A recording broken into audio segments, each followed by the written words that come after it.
Hi everybody, my name is Ben with Brass Engine Games. We've published 2 tabletop games over the last year and a half, and we did 1 game jam, and we took best art for that game jam, and then the following game jam we became part of this committee thing for Game Dev Association and became judges, and now we're just sort of in it. So so this is my take on how to survive a game jam tabletop edition. So this is all about creating a physical game that can be played on tabletop. A lot of this stuff is probably going to overlap with what Walker and Al said, but there's a couple of nuances here and there that make tabletop a little bit different. The things that I'll be covering is the team that you want to have, time management skills, dealing with the theme, dealing with game mechanics, dealing with the physical components of the game, the digital upload of your game, which is required for submitting to the game jam, because everything exists on itch. Even though you're tabletop, you have to package it in a way that it can be uploaded, and then a physical copy can be given to the judges that they can play. And then I'll talk a little bit about what you can do with your tabletop game after the game jam. So some different team roles that I identified as what would be your optimal tabletop team, but a lot of these might overlap, and a lot of roles, a lot of people will take on multiple roles within a team. When I did the game jam, it was just me and my partner David, and so we covered all of these things just between the 2 of us. An illustrator / graphic designer, which is yours truly, the writer-editor, which ended up being sort of half and half between me and David. Project manager was more me, and then the tester was more David because he likes to break things. I don't see a sound guy up there. Sound is not important for tabletop because all you want to hear is the sound of enjoyment and laughter whenever somebody's playing your game. Make sure there's that. Yes, make sure there is that. I'll actually talk about testing and the things you want to look for for a tabletop game. So an illustrator graphic designer should, they create the first impression of the game. What it looks like is so vitally important to people being interested in a tabletop game. If they look at a tabletop game and the art or the design of it is not interesting, they're not going to find the game interesting. Something about tabletop games that is different from video games, mechanics for tabletop games are pretty set in stone. You pick from a big old list of things that have already been done, and you can mix and match them, and you can sort of remix them and make them slightly different, but ultimately a tabletop designer can look at your game and go, oh, you're using this mechanic, or oh, you're using that mechanic. And because of that, the mechanics don't matter as much as the art for the game. And I hate saying that the art is the only thing that matters in a tabletop game, because gameplay should be fun, but it's just barely second to it. And the reason I support that notion is we've done 2 Kickstarters, and we had one Kickstarter fail, and we had to redo it because people didn't like the art. So we redid the entire visual for the entire Kickstarter page and the game, and then all of a sudden we did 150% of our goal. Just from changing the visuals. And the visuals that we changed was the box and the way the page was constructed and some of the graphics on the page. So it was just barely a change from our perspective, but it really sold it to people on, oh, this is probably a fun game. Okay, let me see how it works.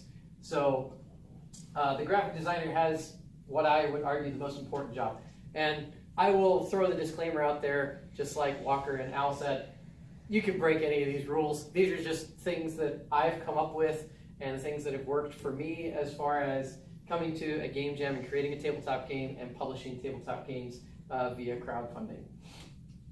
Have a working knowledge of illustration software. If you don't have the Adobe suite, which for students is really cheap, you can get it for like $10 for Photoshop and like another $10 for Illustrator. It's really not very expensive, and you can get a free trial. So if you want to get a free trial for Game Jam and have access to the Creative Cloud to have those programs, it's pretty easy to get. But if you want to go completely freebie, GIMP, which is one that they mentioned, is a great 2D program that is very like Photoshop, but it doesn't do as well with layouts.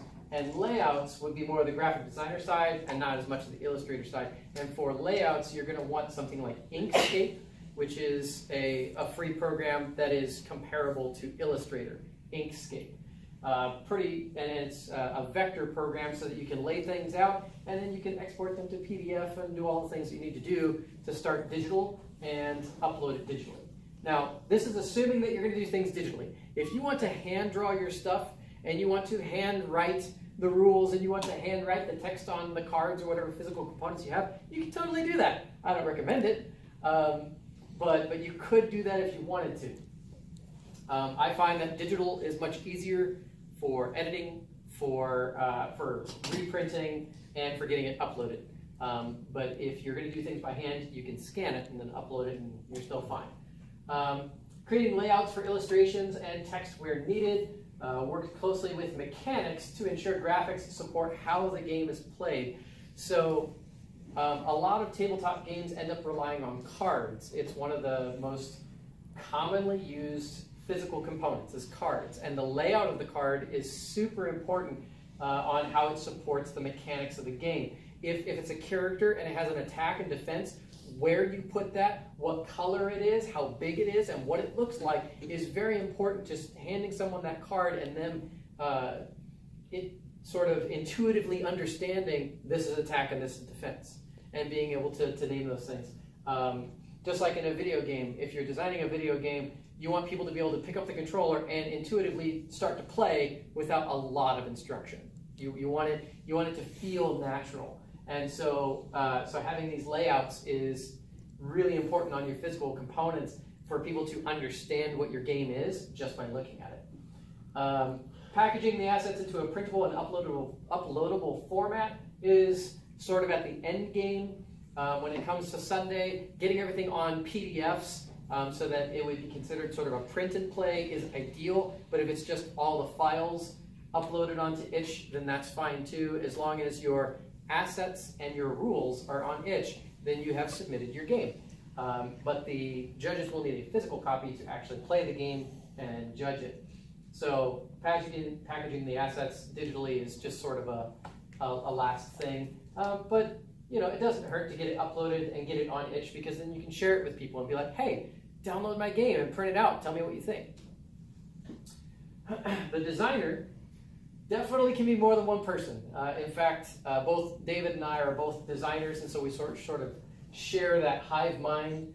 A lot of times during game jam, everybody on the team sort of becomes a designer when it comes to tabletop, and that involves interpreting the theme and creating a concept for a playable game, making final decisions on creative choices, which if there's more than one person that is assigned to this task, then you can do it democratically by vote. I'm usually the designer on the team of me and David. We pitch each other ideas, we talk about it, and then I make the final decision, and he trusts me to make those creative choices. Coordinating with the illustrator and the writer for consistency. So whoever the designer is, if they are not also the writer or illustrator, they need to coordinate with those people to make sure that all the creative choices are staying consistent among their game's theme. The writer and editor creates copy. Copy is just text. The game summary and thematic story is just flavor. It's not something that you absolutely have to have, but if your itch page or a cover sheet or the first part of your rules has some sort of thematic content or a summary of what the game is, like you would find on a retail box of a board game, it's going to look so much more impressive. Don't have to have that, but it looks impressive. The rules sheet is probably the most important thing for the writer-editor. Being able to make rules that are clear and understandable to anybody that you hand them to is incredibly difficult, and it's the thing I hate doing the most. Amen. It is the crappiest thing to write rules and figure out ways of saying things that people won't get so hung up on. Quick sidebar. We published. Blame Richard Garfield for that. Oh yeah, for sure. It changed everything when they started writing it like a contract. Yeah, because you have to be so specific about the vocabulary. a sidebar, I published a game called Thief's Hoard, and it's a game about stealing, and you're a thief trying to amass a hoard of artifacts, and I have a little rules card, little summary of things that happened during the round of the game, and there was one piece where I said, okay, then you bid to try and win the artifact. And a playtester got so hung up, well, it says win, but then in the rules it says steal. Is it steal or is it win? Like, it's the same thing. If you win the item, you've stolen it and it's in your hoard. No, that's not the same thing. It says win here and it says, like, people get, oh my God. So it's super important. Huh? Oh, yeah. Oh yeah. No, I totally changed it. But I never ran into that problem until I ran into that one person. And this is a game that was play tested for almost four and a half years of taking it to conventions all over the Midwest, and I ran into one lady that had a problem with it. And I was like, well, if I'm going to produce this game, it might as well be perfect. So, That just saved you hundreds of angry letters. How could it matter? it just was confusing to her. And that's the thing about board games, is that when you're writing a rules sheet, things can be confusing to people that are not confusing to you. Oh, I get that. I'm just like in terms of this anecdote. Oh yeah, Like, no, it's did she totally have- ridiculous. Like she was okay with winning, but there was an immorality to the stealing that I can't do that. People want to know how to talk about the game. They want to use the That's right fair. word. Right. When they're putting a narrative on what their character has done. Did I win this or did I steal it? You know, Yeah. some clarity. And No. there's a fair argument for why it needed to be clarified. It's just something that when I was so deep into creating the copy and the rules for the game, I never thought to be consistent in my vocabulary across those assets. Because in my rules, I was consistent in all my rules, but then I decided to make a reference card. And on the reference card, I just summarized things in my mind and wrote a different word, and it ended up confusing people. So a writer-editor looks for those inconsistencies and edits them to make things more clear and understandable. Spoiler alert, this becomes really important for something called blind playtesting, which is super, super important for board games. The necessary text for physical components, things, places, names. The writer-editor usually comes up with the names of things or any text that needs to be contained on a card that would reference rules, or what is this thing called? Is it a player token or is it a player figure? What is this thing? And they name it, and then they be consistent across all of their assets. Receive feedback from testers and edit accordingly. Kind of talked about that already. So, like, step one, find a thesaurus and throw it in the trash. You do not need synonyms for anything. No. Use the simplest word for whatever you're trying to do. That's a great point. We were working on a larger format game, and we were trying to figure out what to call something equivalent to strength versus negotiation versus science versus mysticism. And we had names in place, and then we just tested it with people, and then we listened to what they call it. And usually people call it something different than what you wrote. If you wrote something that you think was witty or awesome or like really like esoteric, they'll look at it and go, oh, okay, so brawl. I'm going to use brawl for this. Well, it's brawn, not brawl. Oh, okay, sorry. But then I register that in my mind, like, almost everybody's calling it brawl. Let's just make it brawl. Who cares? It's the same thing. So testing becomes really important to editing that copy to follow what the average colloquialism is for the thing that you want to write. Yeah. Now, I found out one thing, play testing a card game where you hold the cards in your hand, Yeah. is that we had the numbers in the wrong corners. So Yeah, a yeah. right-handed person holds the cards that you couldn't see the values of the cards in the fan. Mhm. I was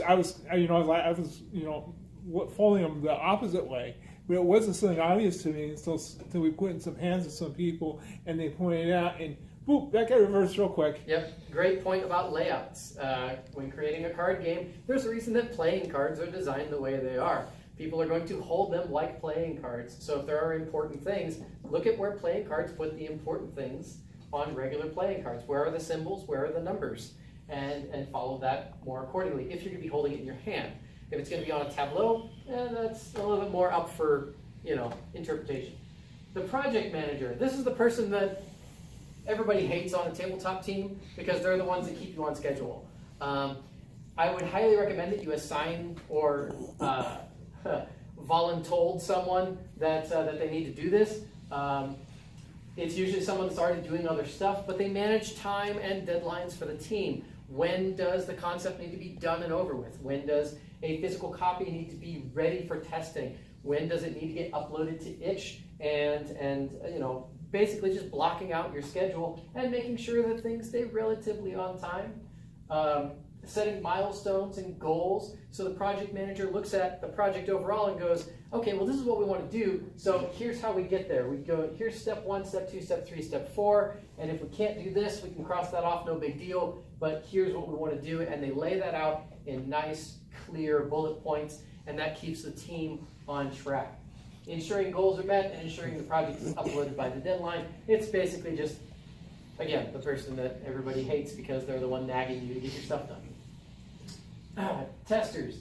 Every member of a team can be a tester, but it's also good to get testers from outside your team. If you've created a tabletop game, pull anybody you can. If they're like taking a break from their video game development, hey, do you want to come and like test out this card game? It's really cool. It's really casual. Like, however you want to pitch it.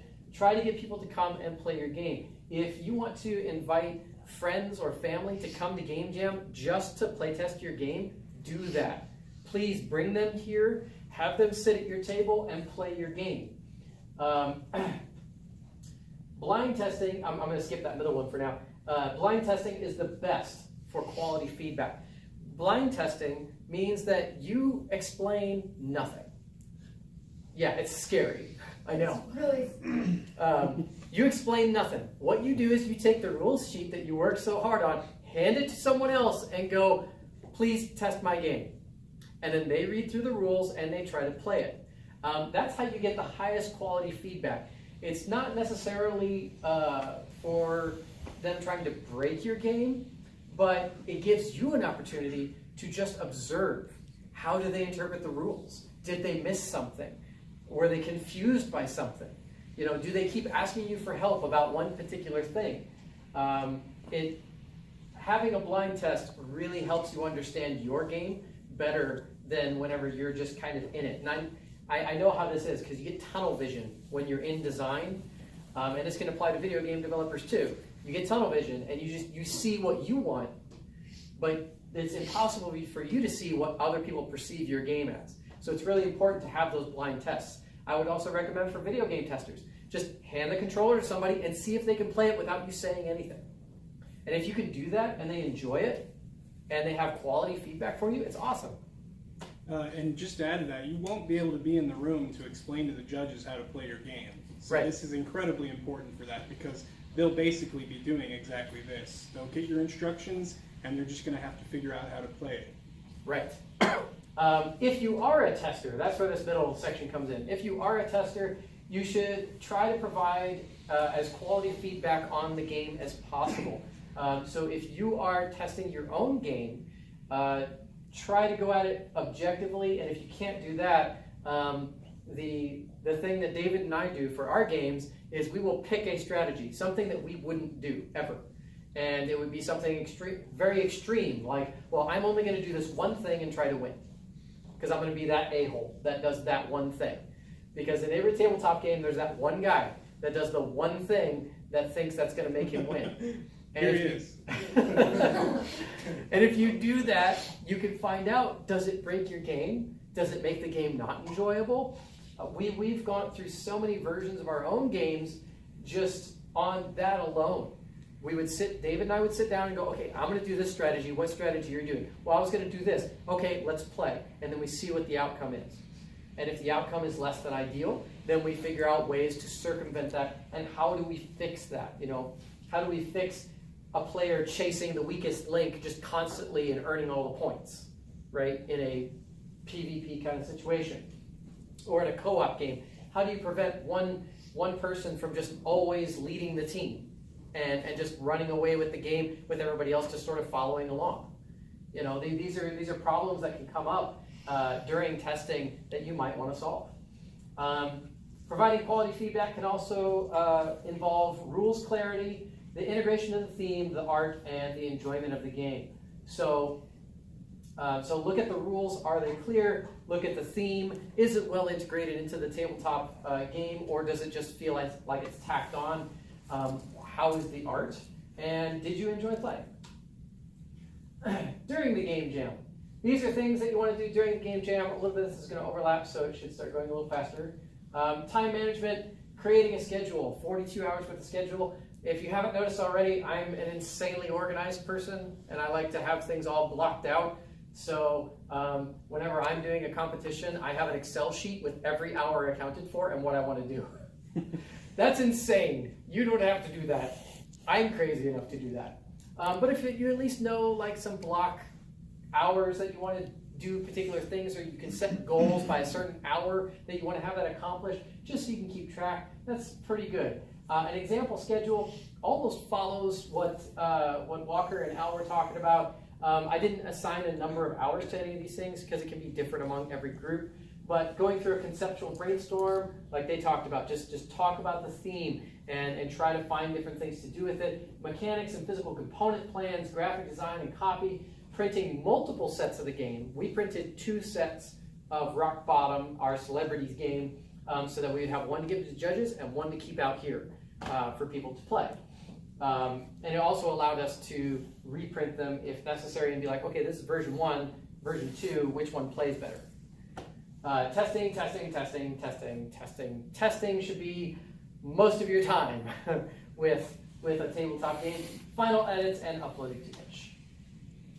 The interpretation of the theme, I differ a little bit from Al and Walker on this. I would encourage you to look for the obvious interpretations first, identify them, because obvious is not always bad. The execution of the obvious can be a make or break situation. With Star, even if you're going galactic celestial, there are ways to take that obvious interpretation of the theme, but then do something different with it. There was one idea that we had, just real quick, Walker.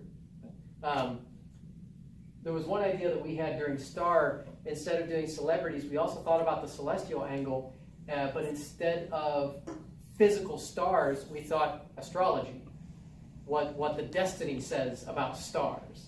And we were kind of toying with an idea of a card game that could sort of toy with destiny and astrology and things like that. We ended up not going that direction, but you know, it started from the obvious interpretation of celestial bodies, but we kind of turned it just a little bit to make it different. What's up, Walker? Well, I was just going to say an anecdote in support of that is, you know, with Orbital Defender, we picked the most obvious interpretation, and that won the best video game for that. So, I mean, it's obvious is not always bad. Yeah. After you've found the obvious interpretations, look for more obscure things. The dictionary is your friend. Not a thesaurus, a dictionary. The thesaurus is in the trash. Yeah. Thesaurus is in the trash, according to Dan. That's not your friend. The dictionary is your friend. When we wanted to look for meanings of star, it's so hard to sit there and go, okay, what does star mean? Well, the star is up there. No, what else does it mean? Well, I don't know. You know, it's when you're in it, it's so hard to think of those things. You just feel blocked. And so if you just go to dictionary.com and look up the word, then you get all the meanings ever written about that word, including the Latin roots of that word and where the word comes from, the etymology of the word, which is, you know, some really interesting stuff that you could delve into. But that's going on a different track. But it's something that you could look at if you wanted to. And then once you've gone through all those things and you've written all those out, and you've picked one of those interpretations that you feel is really great for a game, isolate one aspect of that interpretation. What is that aspect can be, what is the goal of the game? What is that obstacle that players need to overcome? Is it cooperative? Is it player versus player? What is that aspect that you need to focus on and create a game around? Case in point, there's a game out there, if you guys haven't heard of it, it's called Roll Player, R-O-L-L, not R-O-L-E, R-O-L-L. The entire game is about rolling the best player. That's all it is. You get the best skills and the best equipment, and then you win. Like, there's no adventures. It's literally rolling a player, and then the game ends. I don't even have to play that. It's just hilarious to talk about. They isolated one aspect of a game they loved and created an entire new game out of that one thing. The theme being player creation. If player creation was a theme, that would be the isolated aspect that they could focus on. So there are things that you can sort of take your microscope and really focus in on one little thing on your interpretation and go, well, okay, this is what we want the theme to be interpreted as. How do we make that into a goal? What are the players trying to do? And by turning it into an action, it can push you towards mechanics. Okay. What's up? Sorry. Well, your last one, PvP versus co-op. Yeah. 90% of the time, pick PvP. Co-op's really hard. Co-op is very hard to design. 6% of board games currently in the market are co-op, which means 94% of games are PvP. That is a real statistic. I'm not making it up because I read it like yesterday. Wow. So 6% of games are co-op, and some people argue that there needs to be more co-op, but it is really hard to do. I've never enjoyed spending an hour and a half getting my butt kicked by a box. Uh, It's like a lot of effort to feel weird about myself and my friends. I tried it. Yeah. I understand it. It's not for me. yeah, I totally get it. Well, PvP, at the end, you've got one person who's happy, and the rest. But like co-op, you're trying to make like 6 people happy at once. You have a good chance at making none of them happy over and over and over again. Yeah. He said. I will say that a great example of co-op is, oh god, the name left me as soon as I said it. Dresden Files card game. If you've never played if you know what the Dresden Files is, it's an awesome series of books. It was a TV show for a short while. I'm one of the few that actually enjoyed the TV show as well. and the card game was actually really well made for co-op. It gives you very clear enemies, and it felt more like a team raid in a MMORPG attacking a bunch of enemies. That's what it felt like. Deck builders are really good at that too, if it's co-op deck builder versus PvP. I think DC has a version of that, DC Comics. Anyway, so mechanics. BoardGameGeek.com is your friend for finding categorical references to board game mechanics. If you're not familiar with the terminology, they have an entire glossary of every mechanic that they've ever been able to find, and then they define it in really nice, clear terms. Some different things that, just some examples. Take that mechanic is basically you do something to me, and then I'm going to hurt you back. It's just like Munchkin. In Munchkin, you're trying to hurt other players, like by reducing their level or taking away their equipment, and then they can do that back to you. That's called Take That. Thief's Horde, our game that we just published, relies on that pretty heavily.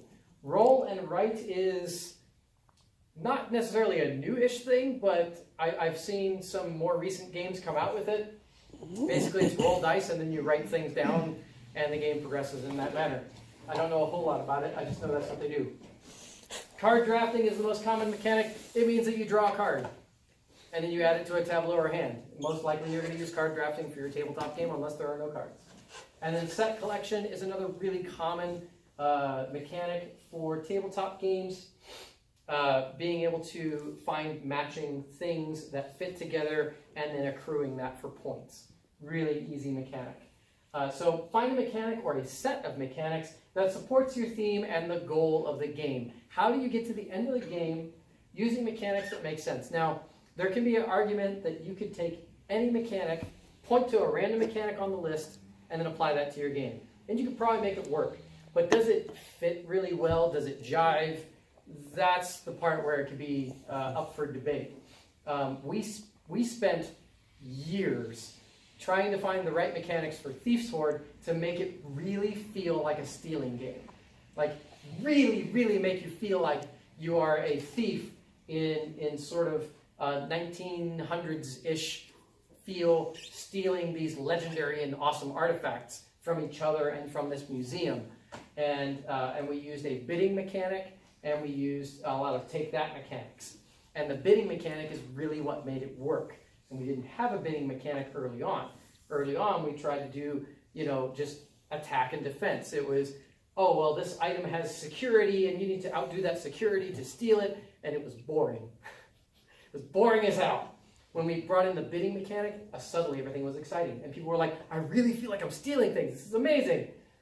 So the mechanics can really make or break your game as far as how fun it can be. So don't just point and choose a mechanic. Go through them. Try to find one that you feel really fits what you're doing. Because a game that can be made with cards might also be able to be made with dice, or might also be able to be made with minis and rules, just depending on what your goal is. So the physical components. Physical components, I'll start down at the bottom. Have spare components from existing games to work with. I'm going to bring a bunch of crap that I have from my house because I'm going to be one of your tabletop mentors during the weekend. And I will be doing so also. Yes, and Jay will be here also doing that. And Dan might be around. I'll be around as much as I can. Okay. Anyway, so I have a whole bunch of colored cubes and dice and tokens and just random crap that I will bring in a box. But if you have stuff at home that you feel might help you in your design, Monopoly tokens and Monopoly money really helps with games that need commerce or just basic tokens. Different sided dice, so 20-siders, 12-siders, 8-siders, 6-siders, anything you can get so that you can alter the probability of success. And then card sleeves. Having card sleeves is really, really helpful in a tabletop game because if you print something out on cardstock and stick it in a sleeve, it feels really nice and feels like a real card. If you just want to print things on cardstock and leave it cardstock, the heaviest cardstock that Walmart has is actually still has enough snap in it that you can shuffle those cards. I've made prototypes out of Walmart cardstock, and it's totally fine. You don't have to go the method of slip a paper into a magic card with a sleeve. If you want front and back design, plain white cardstock, totally good. Me and David they have a color printer just on the other side of Ready here, and we printed our entire game on their printer over there. So you bring your cardstock, you can go over there and print everything you need off of PDF. So, and in color, and it's awesome. So physical components, creating assets that represent physical components. So what I mean by assets is digital assets. If you don't want to create digital assets, that's okay. But creating digital assets allows your game to be print and playable, which is super, super helpful for after game jam. If you don't want to do that ahead of time, it's okay. Cards, most common, obviously, I said that before. Tokens and miniatures. Tokens are easier to print out and cut out. Miniatures a little bit tougher, but if you have D&D minis or Star Wars minis or anything that's already produced that you can use as player tokens, that's much easier. Dice and a board of some kind. Dan's group was really ingenious in their board design. They ended up winning the game jam. We took best art, they took best game, and they used a pizza box. Because we had pizza on Friday night, I guess. Yeah, we had pizza on Friday night at the game jam, and then they just took one of the boxes and drew their board on this nice thick piece of cardboard, and it ended up working pretty well. It was a tower defense game, right? And we were nowhere close to best art, but but it worked. Yeah, good. Yes. So ingenuity, using things that you have on hand. But just to put it out there, if you want to create a physical board, a piece of foam board from Walmart is like $1 something, and then gluing a piece of printed cardstock or tiling cardstock on there is really easy via PDF, and then cutting those out and tiling it together to make a larger board, and it looks really nice for a prototype. You don't have to do that. I'm just saying you can. Creating digitally to save time in editing and reprints. So if you have something where it goes wrong, I think it was Constantly Changing Dungeon, there was cards that had big eraser marks or big crossouts on the card because they didn't create all of their assets digitally. They created some of them digitally, but then they had handwritten things on there, and so sometimes it was hard for the judges to read, and then all the eraser marks makes it look kind of messy. And for tabletop, just in my opinion, the cleaner it looks, the better chance you're going to have. Just like in a video game, if the video game looks all messy, it's not going to be impressive as a game that looks really clean and sharp. And I know that's kind of an abstract way of describing things, but I think you're all on board with what I'm saying. A little bit more about testing. We already talked about how the best tests are blind. trying to break the game using extreme strategies, I talked about. These two I haven't talked about yet. Be wary of having too much randomness in your game. A little random is okay, but too much random can make players frustrated. Tabletop players like to have at least a semblance of control over what they're doing. This is excluding anything like Yahtzee or anything that is strict, or Farkle, something that is strictly a game of chance. Whenever you are designing what we would consider a modern board game, it is more acceptable to make something that has a little bit of control on the player's side. It's not necessarily strategy, but you just need to give them the idea that they have control over what they're doing. The best example I have off the top of my head is in D&D, you're rolling a d20 and you're at the mercy of the dice. However, you have skills and feats and other things that support your character, and it helps you make the decisions that give you the best chance of success. So if you can limit the randomness by giving them a better chance of success and actually let them win, you'll have a better time as far as that's concerned. Now there are games out there that some people love them to death and they're impossible to win. I have one of those games. It's the Lord of the Rings game. And I hate it, but I will play it all the time because I want to beat it. It's so hard, I want to beat it. And I get 4 of my friends, and we play the 5 Hobbits. Yes, 5, because the game added one called Fatty for some reason. I don't know why. It's not a Hobbit from the books, but they added a 5th player. And we will try to play through it, and we'll get almost to Mordor, and then we all die. And it's so fun, right? But it's so fun and frustrating. But trust me when I say, this type of person that thrives on that challenge is less common than the person that will get frustrated and walk away. Be wary. Yeah. I want to bring up that is the same in video games as well. That's why a lot of, like, even the heavily skill-based ones, all of the enemies have strong tells before they do something that's going to kill you. Yeah. They have patterns in the way. Yeah, Cuphead's a great example. Dark Souls is a great example. Both of them have strong tells before a move is done. Metroid, They have Zelda, they have a pattern that they go through their move sets. Yeah. It's not just complete random all the time. Oops, you died, try again. Yeah. Because that's the fastest way to get everyone to quit. Yep. Are you sure? They do have tells, it's just very very subtle. Also be wary of boredom. Don't feel bad if people get bored playing your game. It just means that there's something you need to pay attention to. So when people are testing your game, observe. Do they get on their phone a lot? Do they get distracted by other things? Do they pay attention to anything but the game while it's not their turn? These can be indicators that maybe your turn length is too long. You know, getting around the table back to you. If that's too long, it could be boring. Or if they're checking their phone a lot, maybe the game's not engaging. How can you make it more engaging? In our game, Thief's Hoard, and I know I keep referencing that. I'm sorry, it's the thing we published, so I'm stupid proud of it. In Thief's Hoard, I struggled to make it as engaging as possible, to the point where there is never a time that you can't do something. There are no turns. There is no, oh, it's his turn, I can pay attention to something else for a minute. If you don't pay attention to what they're doing, you could lose, because it can happen that fast. You have to be on your toes the entire game, and being that engaging really lets people have a lot of fun. And then my next design, called Magus, is a one-on-one player sort of chess-like game. And it's so engaging that people are like, oh my god, this is so intense. I need to figure out how to move this piece. And then, like, if you guys want to know more about it, about strategy games. But just be wary. If people look like they're getting bored, don't feel bad. Just try to identify why are they getting bored and how can you make things more engaging for them. And don't get so hung up on that either. I'll give you you can also ignore this entirely, because some people just get bored playing a board game. That's just the way it is, and they're just gonna look at their phone a lot. You know, so don't get too hung up on that either. But if you see it happening among lots of people consistently, there might be something you want to look at with your game. Digital conversion and upload, super easy if you've already been doing things digitally.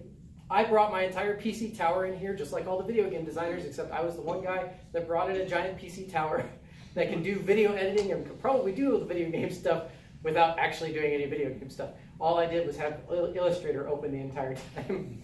But I sat there and I created assets, and I found free stuff on a site called VectEasy. It's a free vector site. You can also find free stock photos, free illustrations, and clip arts. If you search for free clip arts, there's tons of websites that have royalty-free. Just you can have them and use them for whatever you want, clip art and stuff. And we ended up using some of those for our Game Jam game because we didn't have an artist. I'm a graphic designer. I'm not an illustrator. I can't draw, but I can make layouts, and I can make things look pretty in a geometric sense, and where you need to look at things, and I know how people, where do their eyes start here, and where do they look, and all those psychological things. But for illustration, I'm terrible at it, so all I did was I searched online and found free stuff, and that's totally fine to insert free art into your game, because you can always replace it later. If you have not done things digitally up to this point, converting or scanning all of your physical components, and I'm pretty sure Ready has a scanner of some kind. I think that scans. Sure. Oh, there it is. Yeah, it's right there. It's right there. You have a scanner. You can scan your stuff and make it into PDFs. Super easy. Packaging all of those scans or digital components into a printable PDF that people could potentially print on their home printer and then download and play. And then uploading to itch for official submission. You can follow Walker and Al's advice for building the itch page if you want some more graphic design on it. Making it look pretty can always help your submission. But for a tabletop game, they're going to look at the physical game more than they are the itch page. So it's very important that your physical copy is the best representation of what you're doing. After the game jam. So you're finished with the game jam. Maybe you won, maybe you didn't, but maybe you still like your design, and maybe you still want to do something with it. Playtest, playtest, playtest, playtest, playtest. Here this year, it didn't happen last year, but now that Coma Game Dev is a thing, Brass Engine is going to be hosting playtest nights on behalf of Game Dev, which means tabletop designers and video game designers can come in, bring their stuff, and you just get to play games. So we invite people to come and play those games, test them out, give their feedback. I will be putting up feedback forms for tabletop games. I'll probably work with Walker and Al to come up with sort of a form for video game feedback form that people can fill out if they want to, do it anonymously. But playtesting, hugely important. Most of my games get playtested for at least a couple of years before I move to publishing. That's me because I'm crazy and perfectionist. But some games do go a lot faster than that. The fastest that we've ever produced a game was 6 months. We went from concept to publishing in 6 months. That was the fastest we have ever done. If you can do faster than that, then super awesome, kudos to you. Getting professional prototypes made is the logical next step for after a game jam for a tabletop designer. In fact, I'll just drop this for everybody that's here right now. If you are designing a tabletop game and you win the game jam next weekend, you get a $50 gift certificate to thegamecrafter.com, courtesy of Brass Engine, to get your physical game created professionally. The Game Crafter is great for creating all types of components, from meeples to custom dice to custom cardboard punch-outs to cards. Their cards are actually pretty decent. The boxes are the only things that are expensive and really not that great.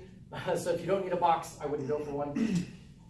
Then moving into reviews, funding, fulfillment, and marketing. That's a whole new subject that we're not even going to get into. I just want you to let you know that it's there.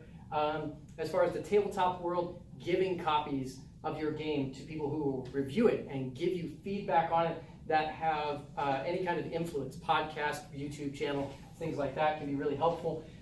Figuring out funding, whether you want to do crowdfunding or if you want to try and do a pre-order system through your own website and your own marketing, and then fulfilling those orders and marketing your game. You can do everything yourself, or you can give it to an existing publisher and they'll take care of all that crap for you. It's all true for video games.